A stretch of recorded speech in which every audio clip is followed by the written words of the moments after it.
उत्तराखंड के पहाड़ जो अपनी प्राकृतिक सुंदरता, शांत वातावरण और आध्यात्मिक महत्व के लिए मशहूर हैं, आज एक बड़े खतरे का सामना कर रहे हैं। ये पहाड़ जिन्हें देवभूमि के नाम से भी जाना जाता है, अब भूस्खलन और प्राकृतिक आपदाओं की चपेट में है। भारतीय वैज्ञानिक सर्वेक्षण यानी कि जीएसआई की ताजा रिपोर्ट के मुताबिक उत्तराखंड का लगभग 22% हिस्सा ऐसे क्षेत्र में आता है जहां भूस्खलन का खतरा बहुत ज्यादा है।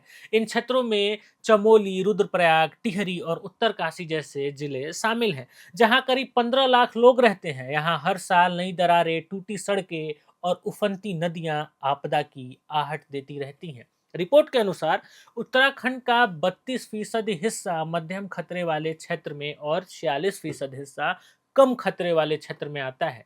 यानी कि लगभग पूरा राज्य किसी ना किसी रूप से भूस्खलन के खतरे की जद में है। जीएसआई ने संसद में पेश की गई अपनी एक रिपोर्ट में 91,000 भूस्खलन का डेटा जुटाया है, जो इस समस्या की गंभीरता को दर्शाता है। यह आंकड़े हमें बताते हैं कि उत्तराखंड के पहाड़ी इलाकों में हर कदम पर खतरा मंडरा रहा है। केदारनाथ धाम जो हिंदुओं के लिए एक पवित्र तीर्थ स्थल है, वहां का रास्ता भी अब पहले जैसा सुरक्षित नहीं रहा। रुद्रप्रयाग जिले में हाईवे पर 191 ऐसे खतरनाक स्थान बन चुके हैं जिन्हें डेंजर जोन का नाम दिया जा रहा है। इनमें से 13 स्थान तो इस साल के मॉनसून में ही सामने आए हैं। बारिश के मौसम में ये रास्ते और भी जोखिम भरे हो जाते हैं। सड़कों पर मलबा गिरना, पहाड़ों का खिसकना और अचानक नदियों का उफान मारना आम बात हो जाता है। यह स्थिति न केवल तीर्थयात्रियों के लिए बल्कि स्थानीय लोगों के लिए भी चिंता का विषय है। एक तरह से देखा जाए तो यह स्थानीय निवासियों के लिए ज्यादा चिंता का विषय है।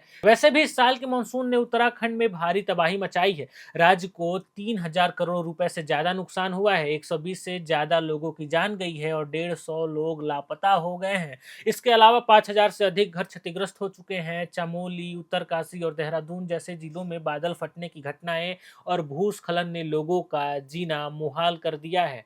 उदाहरण के लिए चमोली जिले के नंदानगर घाट में 17 सितंबर की रात को बादल फटा, जिसमें 20 से ज्यादा लोगों की मौत हो गई। इस हादसे में 6 मकानों में मलबा और पानी भर गया, जिसमें 9 लोग मारे गए। इस तरह देहरादून में 16 सितंबर को बादल फटने से कई पुल टूट गए। मालदेवता में सोंग नदी में अचानक बाढ़ आने से 5 लोग बह गए। विकास नगर में टोस नदी का जलस्तर अचानक बढ़ने से मजदूरों से भरी एक ट्रैक्टर ट्रॉली नदी में बह गई। टपकेश्वर महादेव मंदिर जो तमसा नदी के किनारे है, वहां भी पानी भर गया और दुकानें बह गईं। उत्तरकाशी के धराली गांव में 5 अगस्त को बादल फटने से खीर गंगा नदी में बाढ़ आ गई और महज 34 सेकंड में पूरा गांव तबाह हो गया। इस हादसे में 50 से ज्यादा लोगों की जान चली गई। विशेषज्ञों का मानना है कि उत्तराखंड में भूस्खलन और प्राकृतिक आपदाओं के पीछे कई कारण हैं। जीएसआई और उत्तराखंड राज्य आपदा प्रबंधन प्राधिकरण ने 14 प्रमुख कारणों की पहचान भी की है जो इस संकट को और गंभीर बना रहे हैं। आइए इन कारणों को एक एक कर समझते हैं। इनमें पहला है कमजोर चट्टानें। पहाड़ों की चट्टानें स्वाभाविक रूप से कमजोर और टूटी फूटी हैं। ये आसानी से टूटकर खिसक जाती हैं, जिससे ये घटनाएं सामने आ रही हैं। अब दूसरा है भारी बारिश। लंबी या तेज बारिश के कारण मिट्टी पानी से भर जाता है और ढलान फिसलने लगता है। तीसरा बताया गया है बादल का फटना। थोड़े समय में भारी बारिश ढलानों को तोड़ देती है, जिससे मलबा और पानी नीचे की ओर बहने लगता है। चौथा बताया गया सड़क निर्माण। सड़क बनाने के लिए पहाड़ों को खड़ा काटा जाता है, जिससे ढलान अस्थिर हो जाता है। पांचवा नदियों का कटाव। नदियां नीचे से किनारे कटती हैं, जिससे ऊपरी जमीन ढह जाती है। छठा बताया गया मलबे का ढेर। निर्माण का मलबा ढलानों पर फेंकने से वजन बढ़ता है और पानी का रास्ता रुक जाता है। सातवां जंगल की कटाई। पेड़ों की जड़ें मिट्टी को मजबूत रखती हैं। जंगल कटने से मिट्टी की पकड़ कमजोर हो जाती है। आठवां है भूकंप। बार बार आने वाले छोटे भूकंप ढलानों को ढीला कर देते हैं, जिससे ये घटनाएं और भी ज्यादा तीव्र हो जाती हैं। नौवां बताया गया बर्फ का जमना और पिघलना। ऊंचाई पर बर्फ के जमने और पिघलने से चट्टानों में दरार बढ़ जाती हैं, जिससे ये घटनाएं देखने को मिल रही हैं। 10वां बताया गया पानी का रिसाव। ढलानों का पानी अगर सही तरह से नहीं बह पाता तो मिट्टी गीली होकर फिसलने लगती है। 11वां अनियोजित निर्माण। बिना योजना के भारी इमारतें, होटल और पार्किंग ढलानों पर अतिरिक्त बोझ डालते हैं। 12वां खनन और ब्लास्टिंग। खनन और सुरंग बनाने के लिए ब्लास्टिंग से जमीन हिलती है और टूटती है।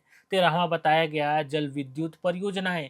ये परियोजनाएं स्थानीय भूजल और ढलानों की स्थिति को बदल देती है, जिससे ये घटनाएं और तीव्र हो जाती हैं। 14वां बताया गया जलवायु परिवर्तन। जलवायु परिवर्तन के कारण चरम बारिश और ऐसी घटनाएं बढ़ रही हैं जो तबाही का कारण बनती जा रही हैं। उत्तराखंड में all weather road, hydro power projects और बेतरतीब निर्माण ने इस खतरे को और बढ़ा दिया है। भूगर्भ वैज्ञानिक डॉक्टर एसपी सती का कहना है कि विकास योजनाओं का वैज्ञानिक तरीके से आकलन जरूरी है। बिना सोचे समझे किए गए निर्माण पहाड़ों को और कमजोर कर रहे हैं। न केवल उत्तराखंड बल्कि हिमाचल प्रदेश का 29% हिस्सा और लद्दाख व नागालैंड का 21-21% हिस्सा भी भूस्खलन के उच्च जोखिम में है। जीएसआई की रिपोर्ट में कुछ सुझाव भी दिए गए हैं जो इस संकट को कम करने में मदद कर सकते हैं। सबसे पहले संवेदनशील क्षेत्रों की पहचान करनी होगी। इन क्षेत्रों में जोनिंग नियमों के तहत ही निर्माण कार्य होना चाहिए। ढलानों को मजबूत करने के लिए पेड़ लगाना, जल बिछाना और पानी के बहाव को नियंत्रित करने के उपाय किए जा सकते हैं। इसके अलावा जलवायु परिवर्तन के प्रभावों को कम करने के लिए पर्यावरण संरक्षण पर भी ध्यान देना होगा। उत्तराखंड के पहाड़ आज एक नाजुक मोड़ पर खड़े हैं। प्राकृतिक आपदाएं और मानव निर्मित गलतियां मिलकर इस खूबसूरत राज्य को तबाही की ओर ले जा रही हैं। अगर समय रहते सही कदम नहीं उठाए गए तो आने वाले सालों में यह संकट और गहरा सकता है। हमें विकास और पर्यावरण के बीच संतुलन बनाना होगा। स्थानीय लोगों, सरकार और वैज्ञानिकों को मिलकर काम करना होगा ताकि उत्तराखंड के पहाड़ फिर से अपनी शांति और सुंदरता के लिए जाने जाएं, न कि आपदाओं के लिए। तो फिलहाल हमारे इस रिपोर्ट में अभी के लिए इतना ही। हमारे साथ कैमरे के पीछे मौजूद हैं हमारे साथी हर्षित। मैं आदर्श मिलूंगा आपसे अगले वीडियो में। तब तक देखते रहिए एयर नाउ।